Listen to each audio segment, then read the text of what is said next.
annagu waanu ka soo horjeednaa mana ogolin dhulka iyaga in aqoonsi lagu bixiyo ma doonin sidaa darteed annagu raalli kama nihin haddaan cidaan ka qaadan karna waa inaan siino usha nagaad ka qaadan kartaa loo dhiibtaa etoobiyadii waa 130 milyana iyadii waa faqiira iyadii maan waxba haysan etoobiya dhaqaale meeloo ka soo galaa male ila dhaqaale male China iyo Japan baa kule lacag ciidaa ka badan markaa haddii la doonayo dekadii la maalgeliyo etoobiya waxay ku dhisaysaa si sheegayeen dekada lacagtu ay soo amaahanayaan maxaa inaka diiday inaan soo amaahano Soomaaliyeed dawladda lama dhihi jirin Soomaaliyeed deyn baa laga cafiyay maxaa diiday markaa inaku inaan soo amaahano lacagtu dekada ku dhisano waan iska bixin karnaa cid inaga badan ma jirtee aad iyo aad baan u taageersanahay heshiiska badda dawladda Soomaaliland mar hadii lagu aqoonsanayo aad iyo aad baan u soo dhaweynaynaa waayo waxay keenaysaa horumar iyo dhaqaale annagoo ah dhalinyaradii qurbaha ka soo noqotay isla markaana waddanka in la aqoonsado aad iyo aad ugu baahan heshiiskani wuxuu saameyn ku leeyahay Soomaaliland kaliya saameyn kuma leh wuxuu saameyn ku leeyahay ummadda Soomaaliyeed oo dhan ummadda Soomaaliyeed mustaqbalkeegana in god lagu rido oo maanta Itoobiya dhul loo saxeexo hal taaka in loo saxeexo ma naan ogolin taasina waxaan u leeyahay sida waxa weeye dadkan mustaqbalka ilaa 30 sano bay iyay kala joogtay Soomaaliya iyo Soomaaliland intaad ka cararayna walaalaha iyo Soomaaliya god xabashiyaad ku dhici mayno mana ogolin heshiiskaas oonu taageersanahay madaxweynaha jamhuuriyadda Soomaaliland maanta waa aqoonsi mutani aanu saan u arkayna heshiiska la gaaray waa aqoonsi marka waanu soo dhaweynaa madaxweyne muusana mar kale waa loogu celinayaa shaki kuma jirin mar kale loogu celinayo wuxuu saxeexi karaa ma jirto waayo waqtigiisii baa isaga dhammaadayba nin waqtigiisa dhammaadayna waxa ma saxeexi karo intaasu maan anu ka hadlaya masiirka Soomaaliland shacbiga ayuu ka go'aa kama go'o shakhsiga ah madaxweynuhu keliyata wixii aan annagu isku raacsanahay ayuu madaxweynuhu loo samayn karaa haddii aan arrinta badda u yimaado Itoobiya damaceegu mar hore cadaysatay waxay tidhi waxaan u baahanahay badda cas baan meel ahaan uga baahanahay xoog iyo xeeladba waxaan ku heli karo waxay go'aansatay markaa inayna siyaasadaysato oo ay tiraahdo waxaan damacsanahay xeebaha Soomaaliland annagu xeebaha Soomaaliland shacbiga ayaa iska leh nin shakhsi kaliyatina ma laha qaladkaasina waxa weeyaan magaalada Saylac waa magaalo taariikhiya weligeed waxa isku haysan jiray Kristaan iyo Soomaalidu waxay matashaa dadka Islaamka ee Geeska Afrika Kiristaankuna wuxuu matalaa Kiristaanka Geeska Afrika marka tani waa qadiyad weyn oo Islaami ah maaha qadiyad kale ta Soomaalida u taala marka Muuse waxaanu leenahay waad qaldantay qaladkaasina qalad taariikhiyaad gashay anigoo reeyga ka dhiibanaya dekadan maanta lagu buuqsan yahay arrinkeeda halkan loo taagan yahay waxaan leeyahay marna haa iyo maya ilaahu meel naga wada siin shalay tole waxaynu ogeyn in la lahaa waxa soo saxay ogaaskii oo le dekada ayaa wax laga qabanaya waynu taageersanaa haddaynu ree awdalnahay maantana madaxweynihii Soomaaliland ayaa soo ansixiyey inay berbera tahay iyo inay Saylac tahay wiil leeyno ma kala cadeyn haddii se laynoo kala cadeeyo waxaan leeyahay Saylac inooma dhalasee hal la qodo waxa laga qabto dekada hal la dhiso dhulka ayisa inaga leh maaha haa iyo maya inaan ka wada shaqeyno Soomaaliya waxa la yiraahdaa ma jirto way kala tagtay imise state baa kala goday Soomaaliya waa inaynu riyo isku sheekayno maaha qof aan meesha joogay inaan ku daalo maaha madaxweynaha Soomaaliland hadduu soo ansixiyey Saylac oo ay taasi dhab tahay waan taageersanahay ra'yigayga waxaan leeyahay Soomaaliland ha noolaato ha jirto ha joogto degan Soomaaliland haddaan idhaahdo ama awdal waxa weyn waxay ka adkaan kar leeyihiin imika Itoobiyaanka kaga badan oo halkan joogna kaga badan way joogaan imika makarafoonka af Soomaaliga ba ku adag way ka hadlayeen way ka doodi lahayn adoo taagan waxay oran lahayn xaq baan u leenahay inaanu dekada yeelano waxa weeyaan imika waad aragtaa ra'iislayaashii hoteeladii bunkii iyaga wada haystade waayo wadannada kale markaan tagnay inagu waxa la sameeyaa qofka waxa la geeyaa ma taqaan qaxootiyo afka la baraa dhaqanka la baraa ilaa qofkaasi 4 sano ilaa 5 sano cimrigiisa ku qaato deemiyo wadan kala ma gali karo inaga aayarun bay suusiyada jaadka soo raacayaan maalin walba toban baa soo raaca waraaqa lama weydiiyo kula mid weeyaan way kula dagaalamayaan waa labada habeenimo telefoonaan ku hadlin bay ku hadlaan heshiiskaas horta waan soo dhaweynaynaa boqolkiiba boqol waxaan saleenahay mar haddii aqoonsi lagu bedelay dhulku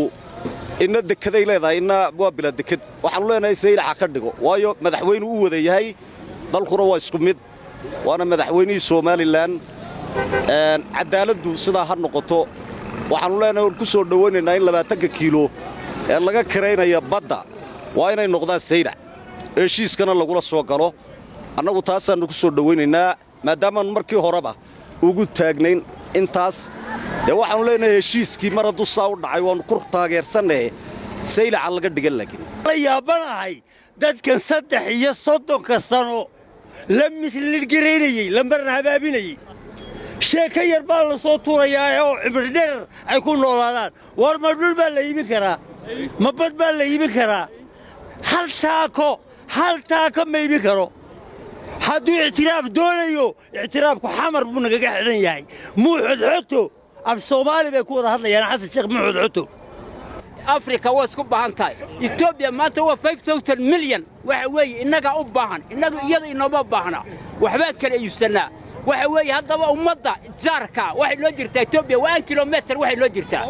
waxa weeyaan wixii madaxweynayaashu kala saxeexdaan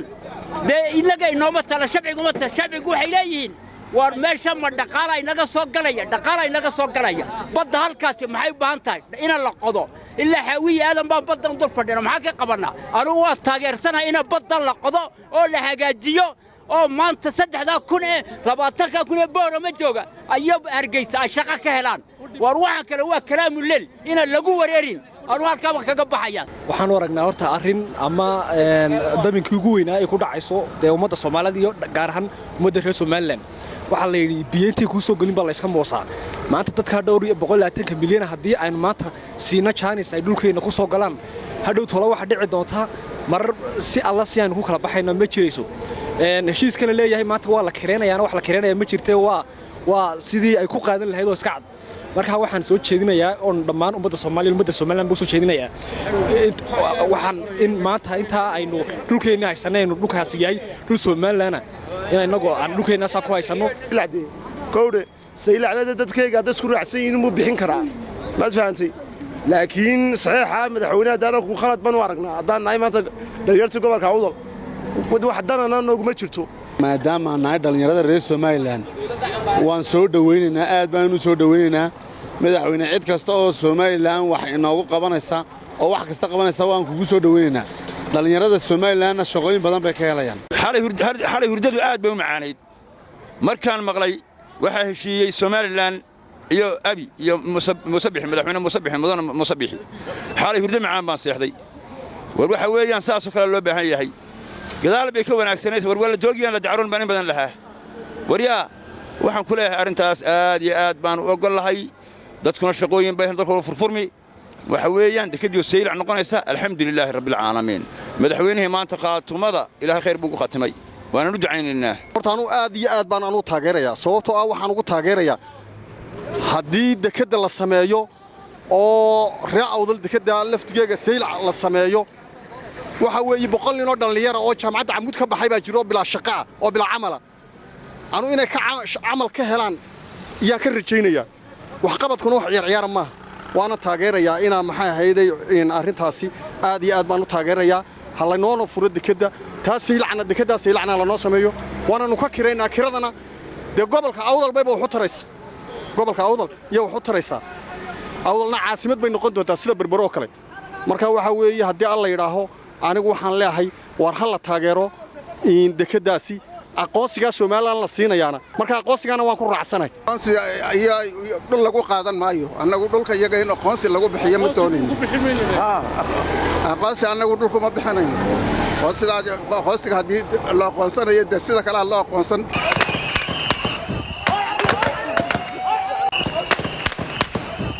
annagu raalli kama niin haddaan cidaan ka qaadan karna waa inaan siino usha nagaad ka qaadan kartaa loo dhiibtaa etoobiyadii waa 130 milyana iyadii waa faqiira iyadii maan waxba haysan etoobiya dhaqaala meeloo ka soo galaa male ila dhaqaala male China iyo Japan baa kule lacag ciidaa ka badan markaa haddii la doonayo dekadii la maalgeliyo etoobiya waxay ku dhisaysaa si sheegayaan dekada lacagtu ay soo amaahanayaan maxaa innaka diiday inaan soo amaahano Soomaaliyeed dawladda lama dhihi jirin Soomaaliyeed deyn baa laga cafiyay maxaa diiday markaa inaan inaan soo amaahano lacagta dekada ku dhisano waan iska bixin karnaa cid inaga badan ma jirtee aad iyo aad baan u taageersanahay heshiiska badda dawladda Soomaaliland mar hadii lagu aqoonsanayo aad iyo aad baan soo dhaweynaynaa waayo waxay keenaysaa horumar iyo dhaqaale annagoo ah dhalinyaradii qurbaha ka soo noqotay isla markaana waddanka in la aqoonsado aad iyo aad ugu baahan heshiiskani wuxuu saamayn ku leeyahay Soomaaliland kaliya saamayn kuma leh wuxuu saamayn ku leeyahay ummadda Soomaaliyeed oo dhan ummadda Soomaaliyeed mustaqbalkeegana in god lagu rido oo maanta Itoobiya dhul loo saxeexo hal taaka in loo saxeexo manaan ogolin taasina waxaan u leeyahay sida waxa weeye dadkani mustaqbalka ilaa 30 sano bay iyay kala joogtay Soomaaliya iyo Soomaaliland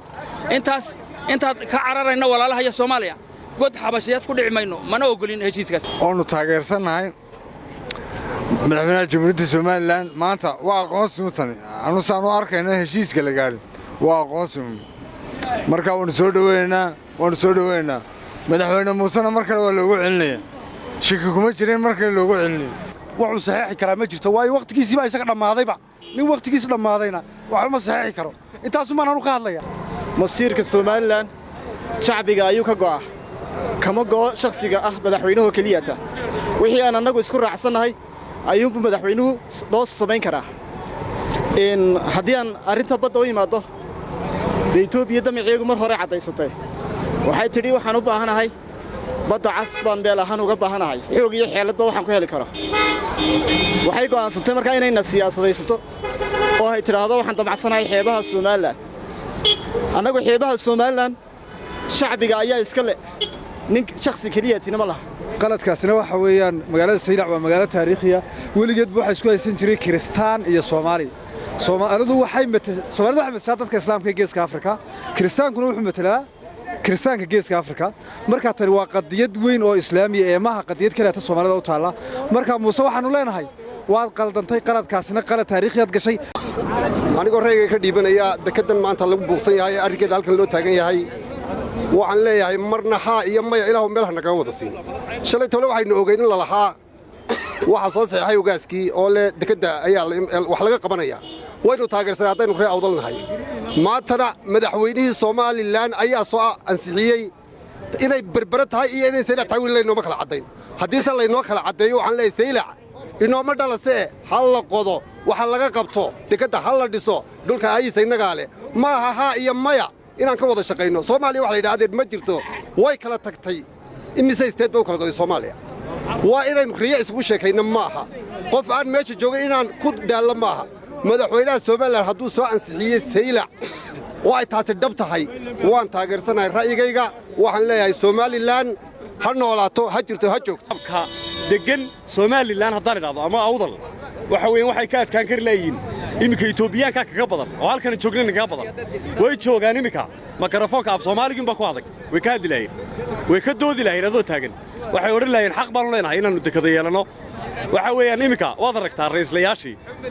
hoteeladii bunkii iyaga wada haystade waayo wadannada kale markaan tagnay inagu waxa la sameeyaa qofka waxa la geeyaa ma taqaan qaxootiyo afka la baraa dhaqanka la baraa ilaa qofkaasi 4 sano ilaa 5 sano cimrigiisa ku qaato deemiyo wadan kala ma gali karo inaga aayanu bay suusiyada jaadka soo raacayaan maalin walba toonba soo raaca waraaqa lama weydiiyo kula mid weeyaan way kula dagaalamayaan waa labada habeenimo telefoonaan ku hadlin bay ku hadlaan heshiiskaas horta waan soo dhaweynaynaa boqolkiiba boqol waxaan saleenahay mar haddii aqoonsi lagu bedelay dhulku inna dekeday leedahay inna waa bila deked waxaan leenahay Saylac ka dhigo waayo madaxweynuhu u wada yahay dalkuna waa isku mid waana madaxweynihii Soomaaliland cadaaladdu sidaa ha noqoto waxaan leenahay ku soo dhaweynaynaa in 20 kiilo ee laga kareynaya badda waa inay noqdaan Saylac heshiiskana lagula soo galo annagu taasaan ku soo dhaweynaynaa maadaama markii horeba ugu taagnayn intaas waxaan leenahay heshiiskii mar hadduu saa u dhacay waan ku taageersanay Saylac laga dhigan laakiin la yaabanahay dadkan 330 sano la mislin gareeyay la marna habaabinayay sheeka yar baa la soo tuurayaa oo cibri dheer ay ku noolaadaan war ma dhul baa la iibin karaa ma bad baa la iibin karaa hal taako ma iibin karo hadduu ictiraaf doonayo ictiraafku xamar buu nagaga xidhan yahay muuxud xoto af Soomaali bay ku wada hadlayaan xasan sheekh muuxud xoto Afrika waa isku baahan tahay Ethiopia maanta waa 5000 milyan waxa weey inaga u baahan inaga iyada inoo baahna waxba kale iibsanaa waxa weeye haddaba ummadda jaarka waxay loo jirtaa Itoobiya 1 kilometer waxay loo jirtaa waxa weeyaan wixii madaxweynayaashu kala saxeexdaan dee inaga inooma tala shabcigu waxay leeyihiin war meesha ma dhaqaala inaga soo galaya badda halkaasi maxay u baahan tahay in la qodo ilaa xawiye aadan baan baddan dul fadhina maxaa ka qabanaa anigu waa taageersanahay in badda la qodo oo la hagaajiyo oo maanta 3,000 boorama jooga ayab hargeysa ay shaqo ka helaan war waxaan kale waa kalaamu leel in lagu wareerin anu halka kaga baxayaan waxaan aragnaa horta arrin ama daminkii ugu weynaa ay ku dhacayso ee ummadda Soomaaliyeed iyo gaar ahaan ummadda reer Soomaaliland waxa la yiri biyeyntii ku soo galin baa la iska moosaa maanta dadka dhowr iyo 120 milyan haddii aan maanta siina Chinese ay dhulkeena ku soo galaan hadhow tolo waxa dhici doonta mar si alla si aan ku kala baxayno ma jirayso heshiiskana leeyahay maanta waa la kireenayaan wax la kireenaya ma jirtee waa sidii ay ku qaadan lahayd oo iska cad marka waxaan soo jeedinayaa oo dhammaan ummadda Soomaaliland buu soo jeedinayaa waxaan in maanta inta aynu dhulkeena haysanayno dhulkaas yahay dhul Soomaaliland inagu aan dhulkeena saa ku haysano ilaaday kowde saylacnada dadkayga dad isku raacsan yihiin mu bixin karaa ma fahamtay laakiin saxiixa madaxweynaha daaranku khalad ban u aragnaa hadaan nahay maanta dhalinyarta gobolka Awdal wax danana nooguma jirto maadaama nahay dhalinyarada reer Soomaaliland waan soo dhaweynaynaa aad baan u soo dhaweynaynaa madaxweyne cid kasta oo Soomaaliland wax inoogu qabanaysa oo wax kasta qabanaysa waan kugu soo dhaweynaynaa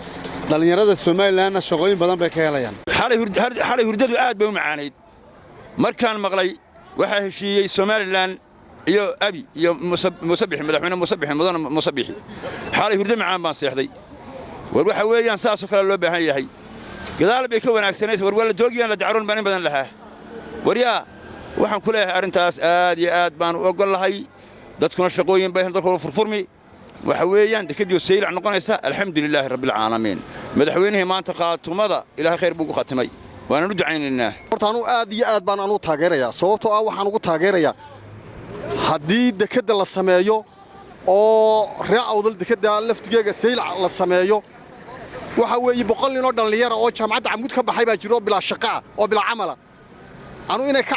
amal ka helaan yaa ka rajaynaya wax qabadkuna wax ciyaar ma waana taageerayaa inaa maxay hayday in arintaasi aad iyo aad baan u taageerayaa halaynoona furo dekada taasi ilacna dekadaas ilacna la noo sameeyo waana ka kireynaa kiradana de gobolka Awdal bay wax u taraysaa gobolka Awdal iyo wax u taraysaa Awdalna caasimad bay noqon doontaa sida Berbero kale marka waxa weeye haddii alla yiraaho anigu waxaan leeyahay war hal la taageero in dekadaasi aqoonsiga Soomaaliland la siinayaana marka aqoonsigana waan ku raacsanahay aqoonsi ayaa dhul lagu qaadan maayo annagu dhulka iyaga in aqoonsi lagu bixiyo ma doonayno aqoonsi annagu dhulku ma bixinayno oo sidaa aqoonsiga haddii la aqoonsanayo sida kale loo aqoonsan